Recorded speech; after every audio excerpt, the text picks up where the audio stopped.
Hey viewers, today I'm going to show you how to make a cheap and easy fork alignment gauge. First, let me show you the problem I'm having here. Notice how the wheel is off center in the fork there. So now it could be that the wheel dish, so let's go ahead and check that out. So now to take the wheel dish out of the equation, all I'm going to do is I'm going to take the wheel off, reverse it, and put it back on. And if it's the wheel dish, then the wheel should be uneven on the other side. So now if the issue had been the wheel dish, the wheel would have moved over to the other side when I flipped it around, but it didn't. It's still uneven on the one side. So I think it might be that the fork blades are out of alignment. So what I'm going to do is I'm going to check them with a gauge. Now I do have a shop grade Park Tool fork alignment gauge, which is really cool, but these things, they're out of manufacture, and when you find them on eBay, they're 200 plus bucks. Most people don't want to spend that kind of money, but I'm going to show you how to make a cheap and easy fork alignment gauge. Now to make my tool, I'm going to be using a piece of flat bar that's 1/8 inch thick and 36 inches long. Now if you're making a tool for a 1-inch fork, I suggest using a 1/2 inch wide flat bar. If you're making a tool for a 1 1/8 inch fork, I suggest using 3/4 inches wide. I'm using steel, but aluminum will work fine. If you guys are in a country that uses metric, you just have to do conversions and buy something similar. Now the first thing I want to do is cut off about a 6-inch piece off the end of the bar. So I got a tape measure here, and I'll just mark it 6 inches right there. And I'm also going to mark it 3 inches because I'm going to drill a hole right there as well. And then use a hacksaw to cut off that little 6-inch piece.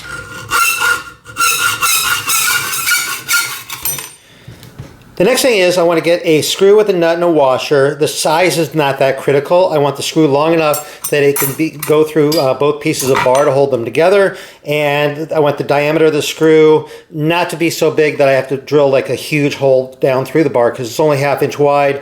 So this particular screw here, it's a number 10 screw with like a 24 thread. So this is what I had lying around, so it will work pretty well, I think. Now I already made a mark on this where I wanted to drill my hole at the halfway point. So I got my center punch here. I'm just going to put like a little divot here right in the center. Like that, and that'll give me a place to drill. And I have a 3/16 inch drill bit on here, which is the diameter of the little screw. And so, like that. Now for this other bar, I want to drill it a hole about 14 inches from the end of the bar. So I'm just going to mark it right there. And then use my center punch to put like a little divot there where I'm going to drill. Like that. And then get my drill here.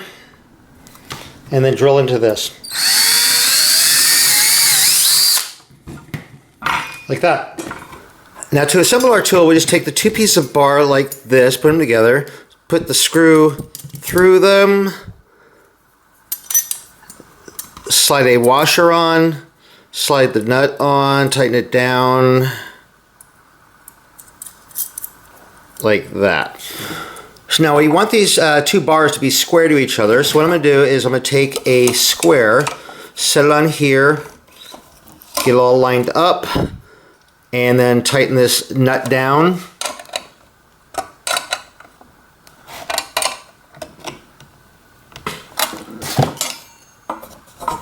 Like that, and our tool is built. So here's our tool. It's basically a big T. How this is going to work is you're going to slide the long end of the bar into the steerer of the fork like this. And so now you want to have tension on this, the bar inside the steerer here. So you're going to have 2 points of contact on the steerer here and 2 points of contact down here like this. And this will keep it in line with the steerer. But if you notice, if you rotate it back and forth like this, it changes up here. That's why we have this crossbar here, because we want to have the flat part of the bar in line with the plane of the blades here. So we slide this up here. So now this crossbar rests right on the fork blades. And so now the bar here is in line with the plane of the fork blades.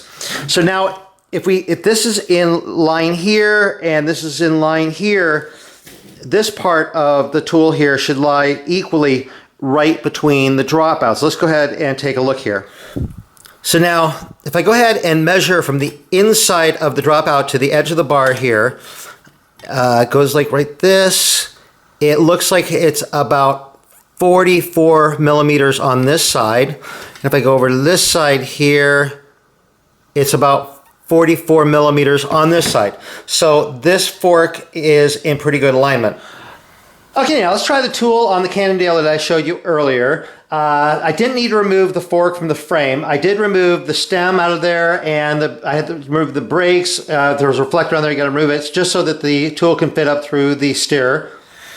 Now visually, you can see the thing is like way off right off the bat there, but we can measure it. And so it's about, it looks like about 34 millimeters on this side, and about 52, 53 millimeters on this side. So this fork is like way out of alignment. Okay, so the tool shows that the fork is seriously out of alignment. What are the options? I can leave it as is. With the fork being out of alignment this much, the bike is likely to be pulling in one direction. The brakes are going to be real hard to adjust because they're uneven on each side. Or I could try to straighten it. I've seen from some authoritative sources that it's possible to straighten a fork like this, to basically bend the blades so that they're in alignment. I've never done it. I'm a little bit leery about the safety of that. And the third option is just to replace the fork. And that's probably the option I'm going with, because just looking at the amount of corrosion that's on this fork, I'm just going to go ahead and replace it with a new fork. But so anyway, the tool was helpful in showing just how out of alignment this fork actually is. Now here's another version of that tool that I made out of a 3/4 inch wide aluminum flat bar. So this is like a mountain bike fork here. You got the bosses here for the brakes. You can only slide it up here as far as the brake bosses. It makes, but one thing I found useful is to make sure that the crossbar is on the bottom side of the flat bar. It gives a little bit more tension up here on the steerer, but it works basically the same principles here, where you measure in between the bar and the dropouts. Now, one of the limitations of the T-bar tool here is that it only really measures like side-to-side deflection of the fork blades. What about if they're out of alignment up and down? Let me show you how to check that. So now to check this fork, I want to lay it on a flat surface here. I don't want the crown and all this parts up here to interfere with this, because I want it to be flat. So what I'm going to do is I'm going to lay a board underneath there, so that these fork blades here are laying directly on this board, and they're going to be parallel to the plane of the table. So I'm going to hold that down there, because I want like the farthest back parts to be on the board here.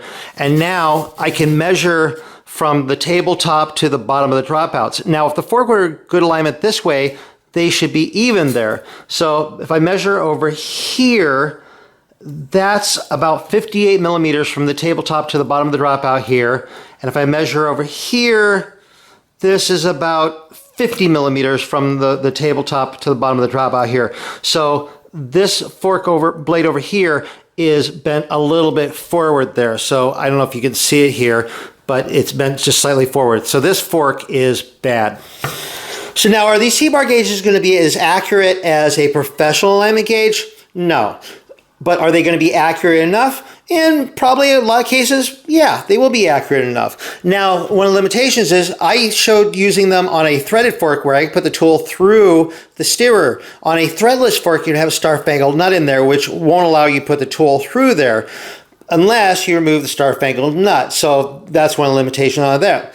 But even with these limitations, it only costs like $5 to make. What do you guys think? Let me know down in the comments. Hopefully you found this video useful or interesting. If you did, please give my video a thumbs up. If you're not subscribed to my channel, click the subscribe button. Be sure to click the bell so you get notified when new videos come out. I'm over on Facebook, RJ the Bike Guy. Go over there, like that page. I post a lot of stuff over there. It's a lot of fun.